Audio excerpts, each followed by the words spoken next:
Liz, fantastic to talk to you today. I know you are in the depths of moving and there's a lot going on at school as well. So we appreciate you taking the time to talk to us today. We are talking the Studies of Religion HSC exam, which is not far away. Depending on when students watch this, it could be days, weeks, 2 months away. Help us get in the headset or the mindset of what students are going to face on the exam. When's the exam? What time of day? Where does it fit around the other exams? And is that good or bad? What's your take on it?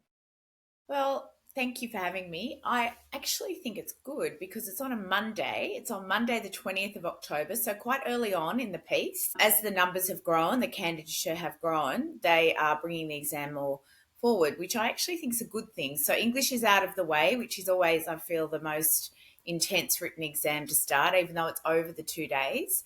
I guess the challenge with is the length if you're 2 units. So if you're a 2 unit student, it's a 3 hour exam. And I think probably the best way to feel confident is to really start seeing your responses through the eyes of the examiner. So just recently having marked trials again for the probably 30th time, it really is evident to me that most students, when they present for the HSC, whether I'm at marking or in my own environment, people know their content really well. So, for example, in the core section, there's a whole sort of area on this idea of ecumenical initiatives and how Christians are coming together to unite for common good.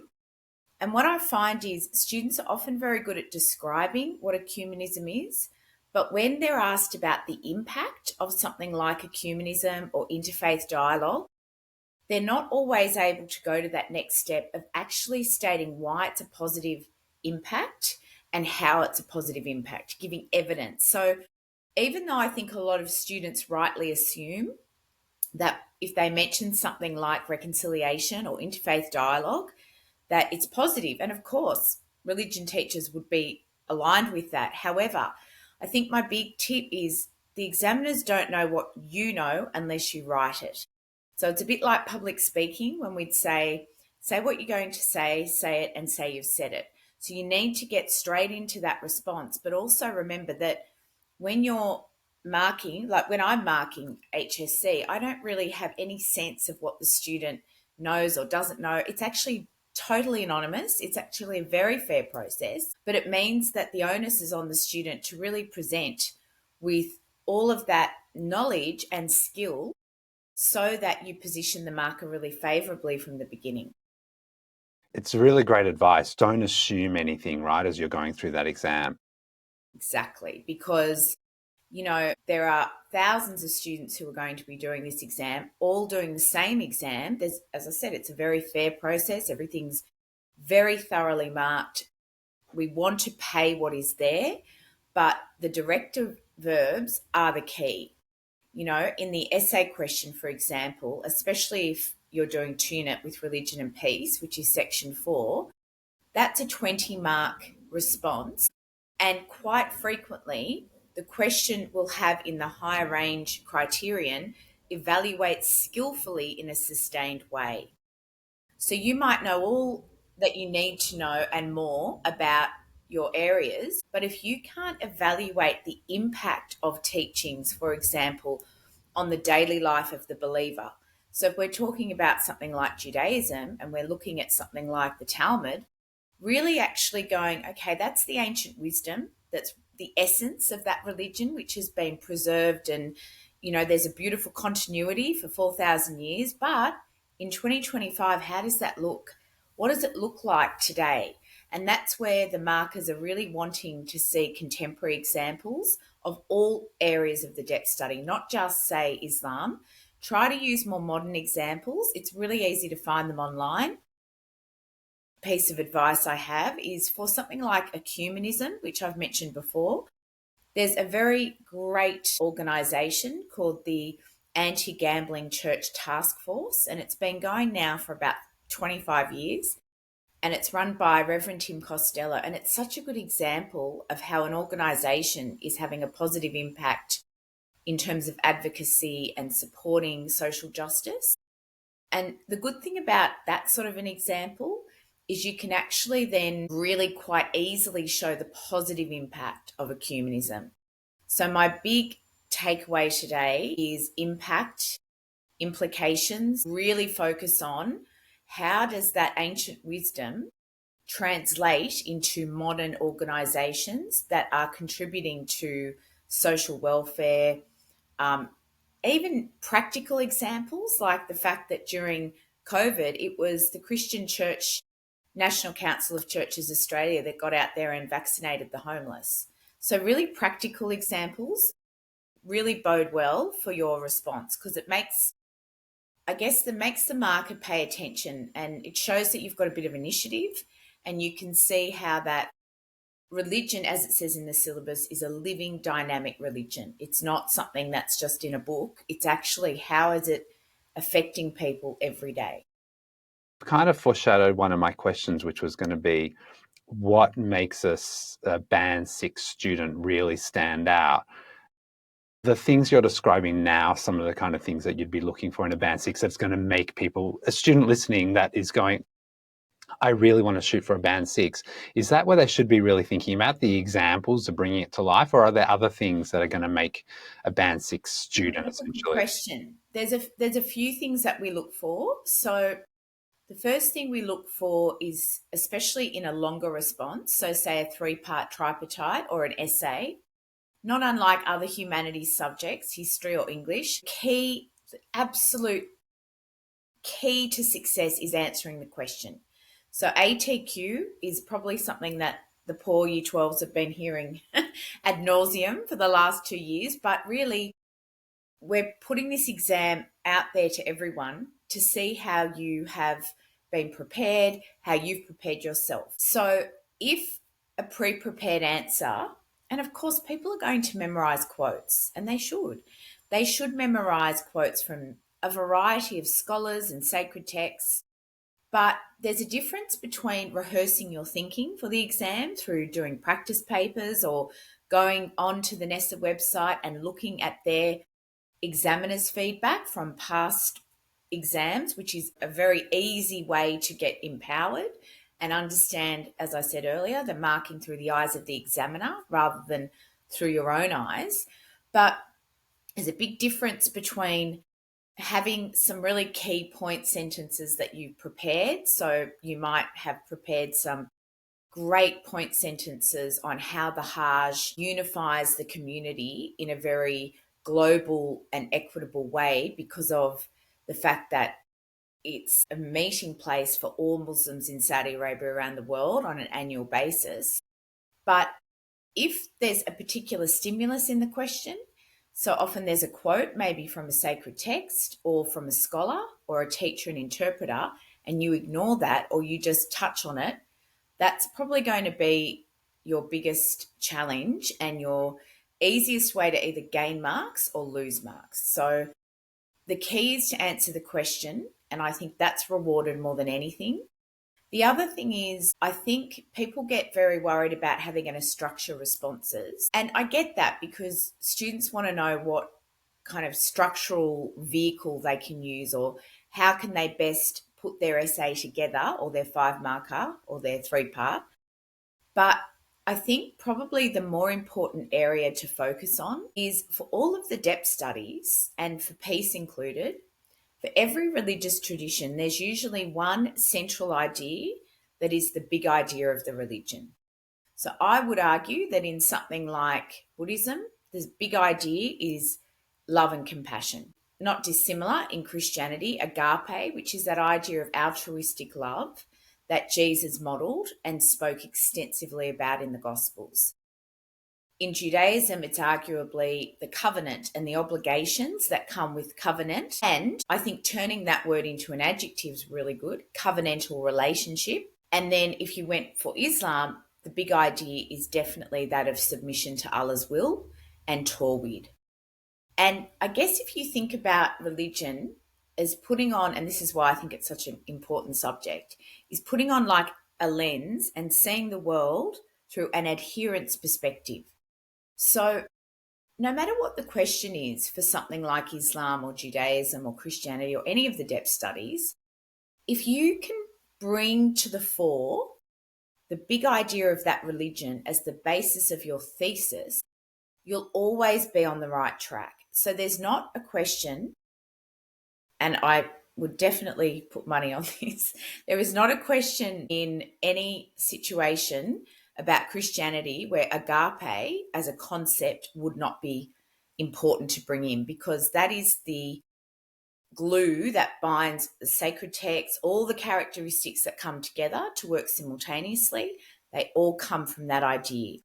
So I guess terminology and knowing the religion, as it says in the syllabus, as a whole. It talks about the religion as a whole.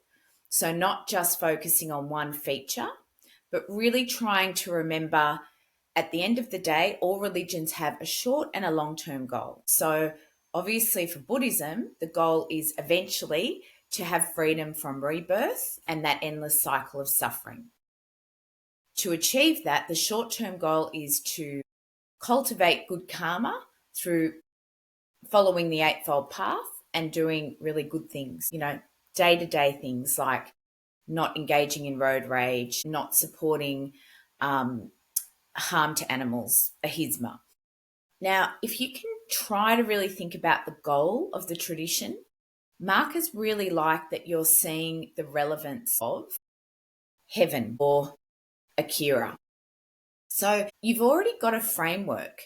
Your framework is the religion, if that makes sense. So when we look at analyze, we're looking at the verb from Nessa that says in their glossary that we're breaking apart a concept, then we're looking under the microscope at all the components. So for religion, that would be sacred texts, sacred and writings, rituals, ethics, and so forth. But the last part is really important. Look at how those components interrelate and then draw out the implications. So that's why practicing your analysis is probably the most important thing. And as mentioned, Nessa has many examples on their website of what they have given 20 out of 20 or 15 out of 15, going back for many, many years, because the syllabus, other than the census data, hasn't really changed that much. Really great advice, really practical guiding advice for students, I think, listening, Liz. Now translating that into how students can be preparing over the coming months or weeks or whatever time frame in which they've watched this conversation, how do you practice those skills? How could a student sitting there over the holidays or in the couple of weeks before exams be getting into that habit and building those skills to be able to do that as you've described? And of course, I haven't really talked much about multiple choice, which for 2 units is worth 20 marks and for 1 unit is 10 marks, and they can be increasingly difficult. So there are some great online and free websites. A good one I would recommend is Quizlet, and they have some fantastic free resources where you can actually test yourself. They're like little flashcards that come up, and you can test yourself on the terminology for the specific topic. It also tests you on things like sacred texts and writings. So that's really good. Obviously, using Edrolo is a really good idea as well, because now that students have had time to reflect on their trials and think about how they might re-evaluate their work, what might they do differently next time, I do think that reflective piece is important, because usually it's a skills issue, it's not a knowledge issue.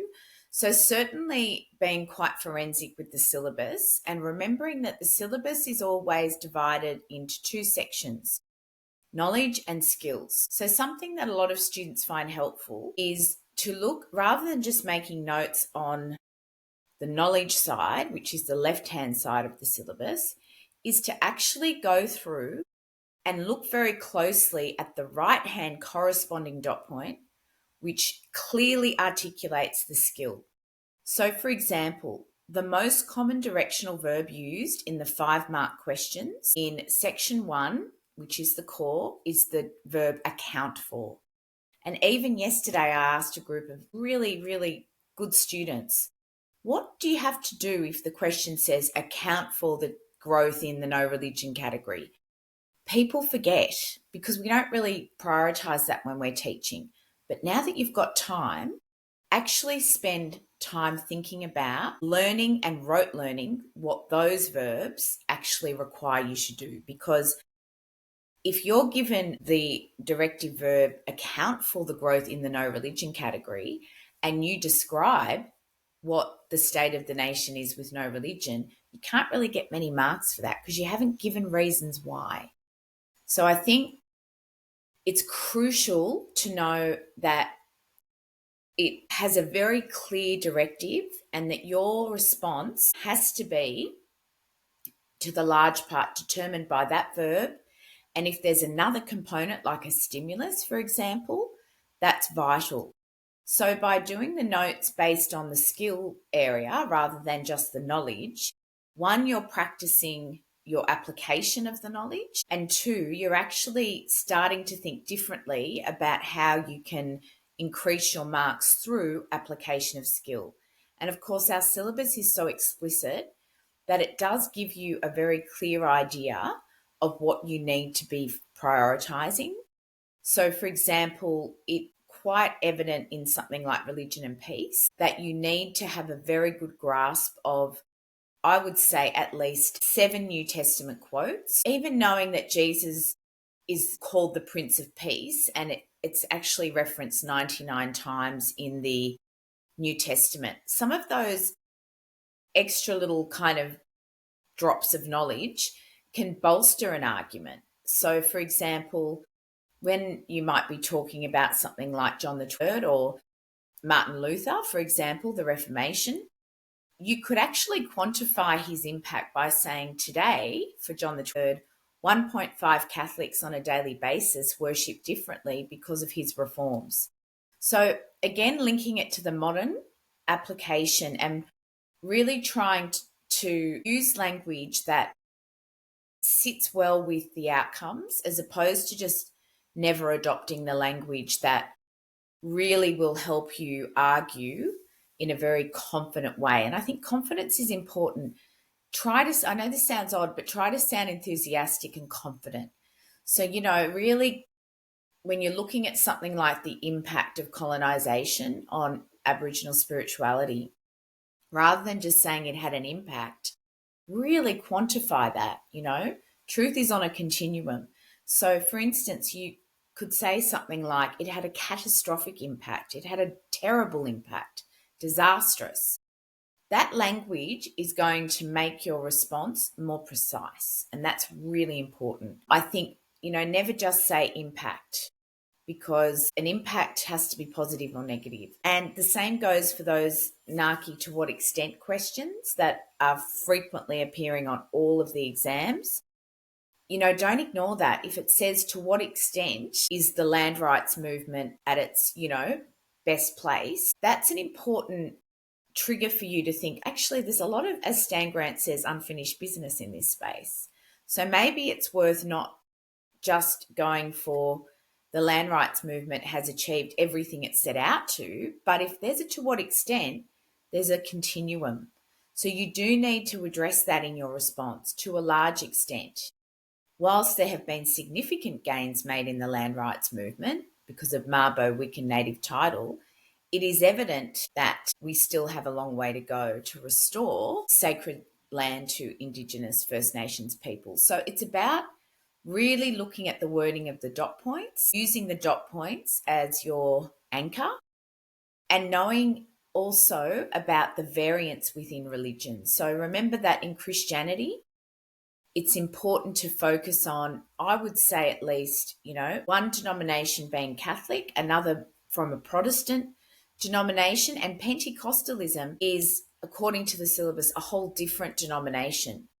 So really knowing at least 2 to 3 differences within every tradition is very important. Islam, there's not so much distinction, but in Buddhism, there's a lot of difference between, for example, the role of monks and monastic life. So knowing a few key points, you don't have to say why those differences are there. You don't have to go into a whole spiel about the Reformation or the different branches of Buddhism, but you do have to be able to say and acknowledge, for instance, that in the Catholic Church, if you were doing baptism, and many people do baptism, thousands do baptism, if you just talk about baptism as a generic ritual for all Christians, you'll get marked down for that, because actually it really varies so much. in Catholicism, it has a sacramental understanding, and the belief in salvation being linked to baptism is there. But in other variants, it's not really about salvation. It's just about welcoming and initiating a child or maybe an adult in the case of something like Pentecostalism into the community. So just being able to state the differences, because that may impact on things like significance as well. So I think just really know thy syllabus. Great advice. And I love your earlier point about really that translation of knowledge into application. And as you've just flagged with so many examples there of how that can just play out in your responses, like being able to really put it into practice in a really meaningful way. Are there areas of the syllabus or topics that you've seen come up in exams in the past that just continue to kind of trip students up, or questions in particular where you think, you know what, like this is really just something that every time you open that exam, you go, oh, like, you know. Yes, multiple choice is very much that. So I would always ask students to think about the difference between these two questions.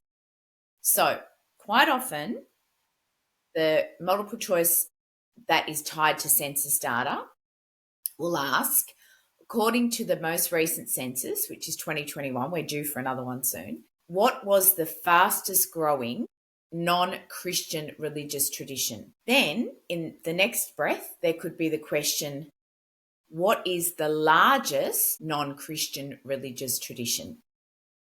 And that's tricky. So again, it's about slowing your thinking down, breathing, looking at the questions. There's a big difference between fastest growing non-Christian religious tradition and the largest non-Christian religious tradition. They might not be the same. So they're the kind of very specific, finicky areas you need to know. For instance, one of the dot points in the HSC syllabus is the formation of the Uniting Church. And you need to know that it was in 1977. You have to know that because that's a multiple choice question. And also, you need to know which denominations formed that, because it affects then census data in the following years, because some denominations having fully sort of, I guess, what is merged together don't exist anymore. So, for example, Congregationalists drop off the census. So they might ask the question, why did this denomination, why did Methodists disappear after that census?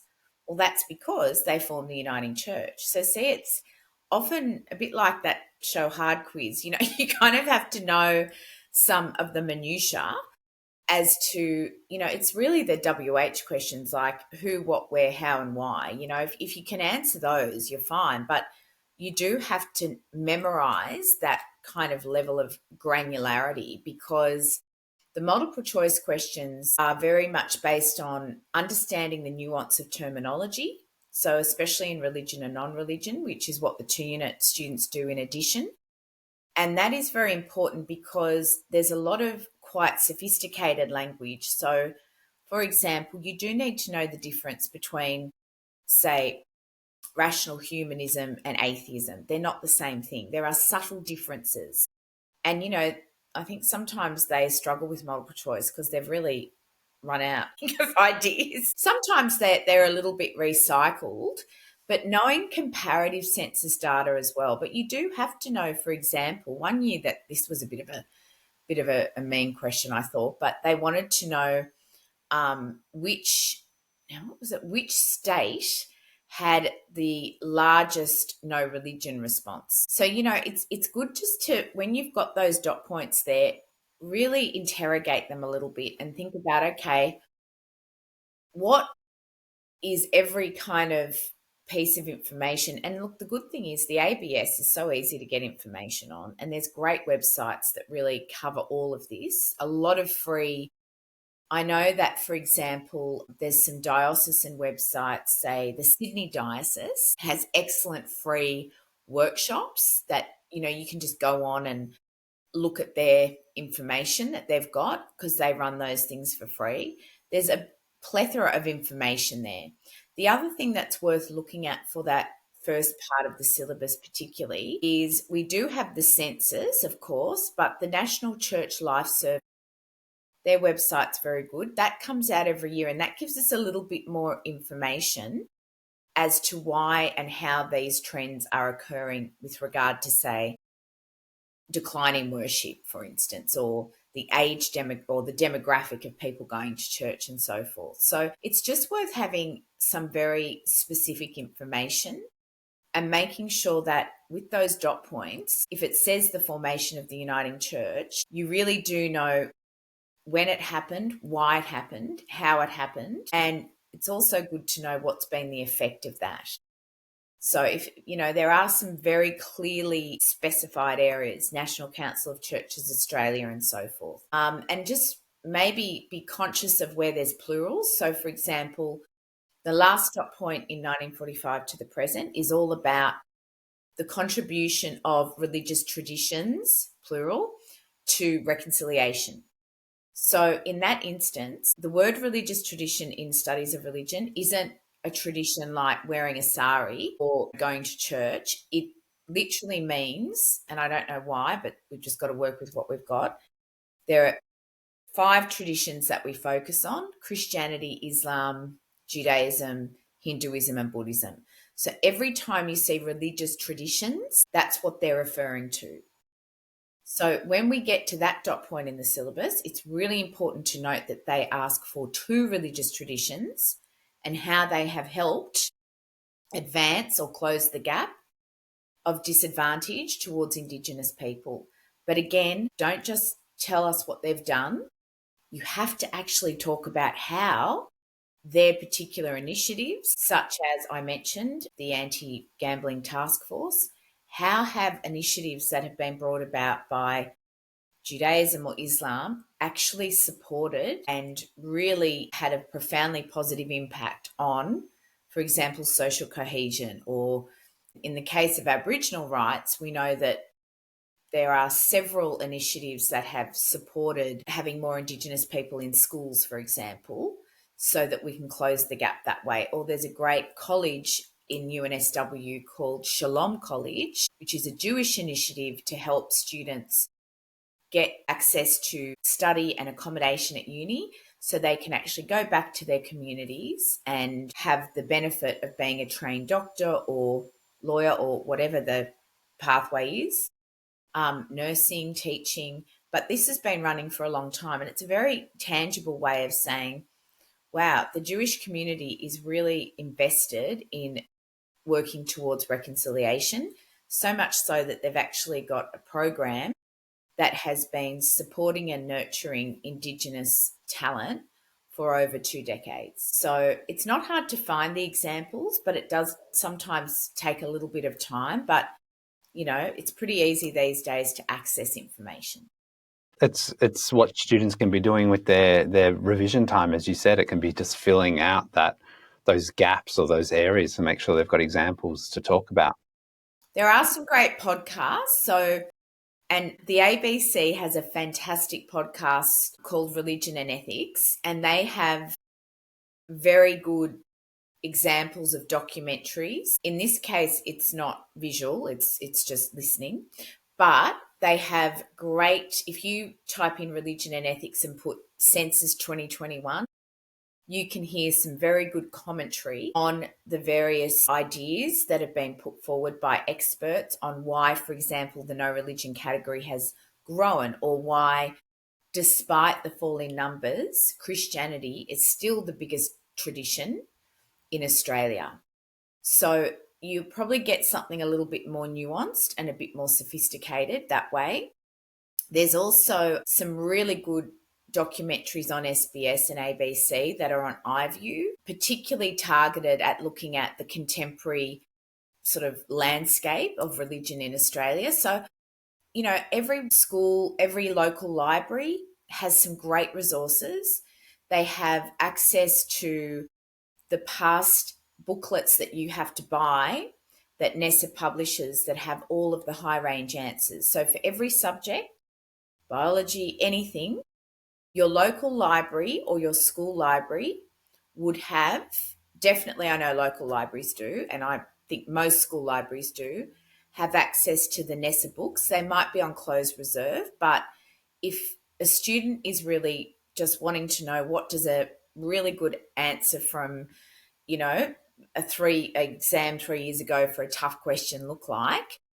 You can go to the book, look up the section, and you'll be able to see an answer. Sometimes the handwriting is a bit tricky to read, but you've also got the marker's comment on the end explaining why that response got full marks. And they are the best way, I think, of really understanding, under exam conditions, what are the expectations? Because people know that, an essay that's written outside of an exam situation in a more formative way, it's very different to a summative task, but there are still conventions you need to follow. Like, you still need to use capital letters and you still should have structure, and definitely try to have quotes that are more embedded as opposed to kind of, just really long quotes from sacred texts.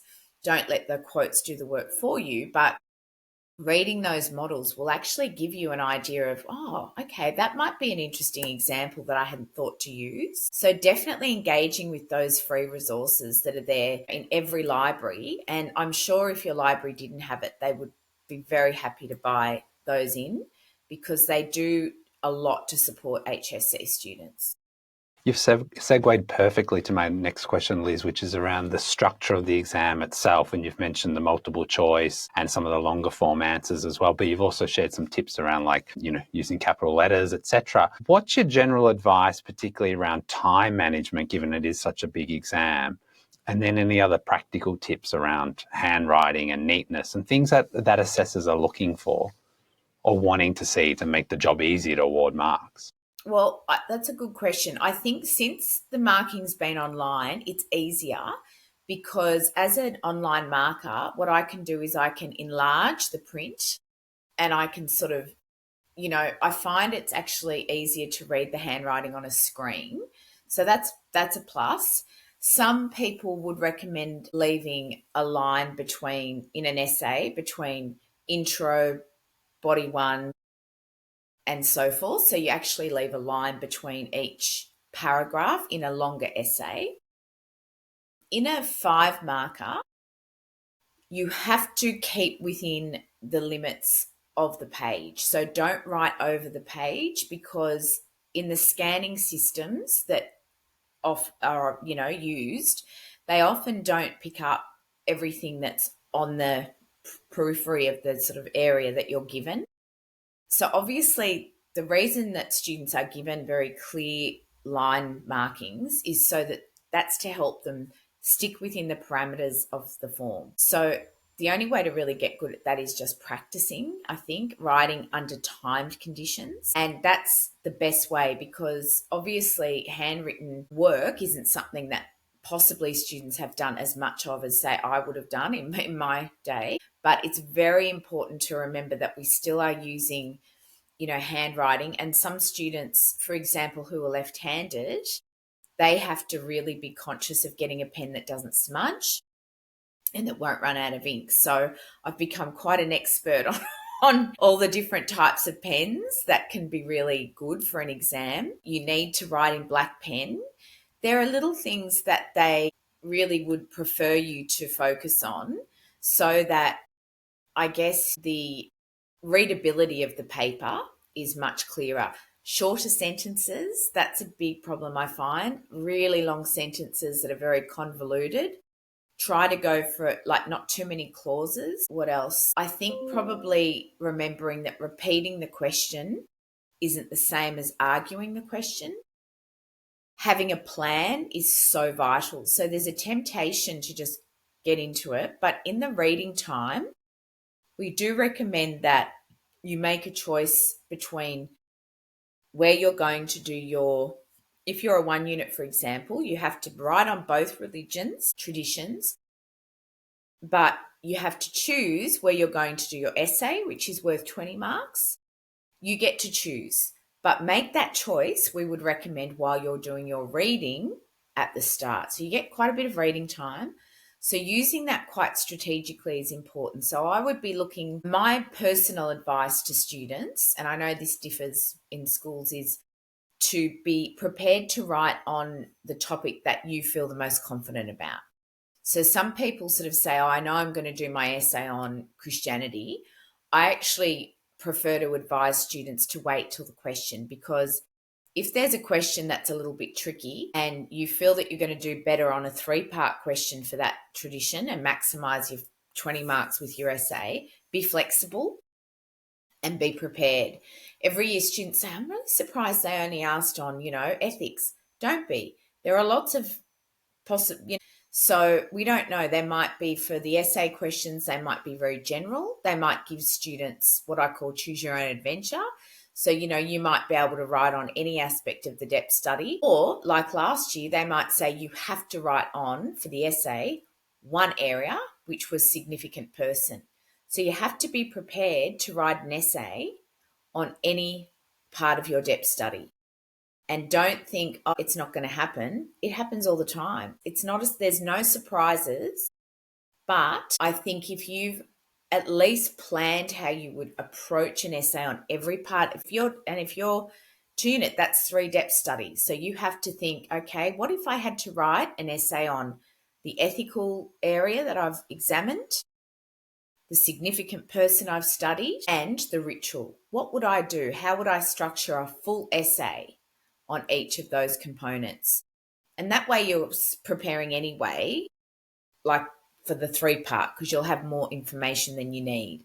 But again, those directional verbs are important, because describing the contribution of an individual or describing an aspect of a ritual is different to evaluating the impact of a person or a ritual. So the verbs, I can't stress enough how important they are. And also just that idea of really practicing under exam conditions. Some students do like to write their piece essay first, because, they do feel that that's such, if they're 2 unit, that is, it's such a significant amount of writing and it's section 4. So I guess that's a decision. There is that freedom to work through the sections at your own pace. However, the danger in that is that you actually forget to go back to, say, section 1. Every mark's important. Never leave anything blank. Always have a go, even if you feel like you have no idea. And you don't need to understand every word in the quote or the question to be able to write a really good essay. Like I said, you can always come back to what are the big ideas in these religions. And if you have a plan there, and even if it's just a few dot points, this is my thesis, para 1, para 2, para 3, it's going to give you a roadmap to keep you focused and to keep you accountable. And if it's in your eye line during the exam, I really feel that that's, for anything that's extended response, it's just, I say, failing to plan is planning to fail. Like, it's really important. It feels like it's a waste of time doing a little plan. Just do it in the front of your booklet for the essay. The markers often like seeing those plans, but really use it to hold yourself accountable, because that way it's less likely that you'll go off track and go down a rabbit hole of description or, just recount. We really need students to be thinking carefully about topic sentences, analysing what does that look like. And as I said, there's plenty of examples available for you to see how markers would reward a student and why, in those books or online in the past papers where they've got the high range answers. Fabulous. Any final message to students that are watching this? Look, I guess it's very anxiety provoking. I understand, it's a difficult and challenging and very rigorous subject, studies of religion, but I do feel there's a lot of clarity around what needs to be done. And I think the syllabus is very true to what, the syllabus is where the markers and the examiners go to when they're making questions, making marking guidelines. So really, the more you can know the syllabus and understand it, I think the stronger and more confident. And just restating, look at the skills and the application that are sitting alongside all of those knowledge components, because that's what's going to be the differentiator between students who get, say, a mark over 17 or 14. That is really crucial. Having those good examples of modern application knowing good sacred text quotes. You don't need to remember every surah chapter verse. I mean, students, we do kind of know when people are making up quotes and we can easily check. And sometimes that happens. But even if you just want to quote, golden rule or love your neighbor, it doesn't have to be really a long. In fact, a really long quote might feel like it's a filler. We'd rather hear that analysis coming out of the student's own kind of, thinking. But yes, I think practice as much as you can. Be kind to yourselves, because I think it's very easy to, I think our culture is very much about perfection. And I think that's really important to remember that you've got to set a personal best goal. And there's so much you can't control. We don't, people get worried about things like scaling and all sorts of things. It's really just not important to worry about that. Even if you're not happy with your rank at the moment, I always say to students, schools like James Roos, everyone gets a band 6, but they still have to be ranked 1 to 50. So I think getting too hung up on things that you can't control can be a real problem. I would be very mindful of just saying, okay, what's in my control? Well, I can know the syllabus like the back of my hand. I can do lots of practice. I can get online and use the NESA multiple choice website, and that's something you can do and feel confident about. But know that too, whatever you've achieved thus far, you can most certainly, improve exponentially on that. Most schools will be hoping that they've taught you in such a way that your best moment is going to be in that HSC exam, because that's the moderator. That's the way we keep it fair, because everyone does the same exam. So don't think of it as they're out to get you. There's no kind of conspiracy there. People want to value what you have learned, but if you don't say it, they can't pay it. And if you don't show those skills very consciously and deliberately, then it's going to be hard for the marker to reward you. But we all want to give marks. Like we're keen, there's no negative marking or anything like that. We want to value and pay what's there. We look hard to give marks. So we want students to succeed, but if you don't meet the criteria or answer the question, it's hard to do that. So make it easy for the markers. Great. And I love that you've given students a roadmap of what they can be focusing on over the coming weeks as they prepare for the exam. Thank you so much, Liz, for talking to us today. My pleasure. Good to see you. Good luck, everyone. It's not long now, but, we all do better if we all do better. Love it. All right. See you later.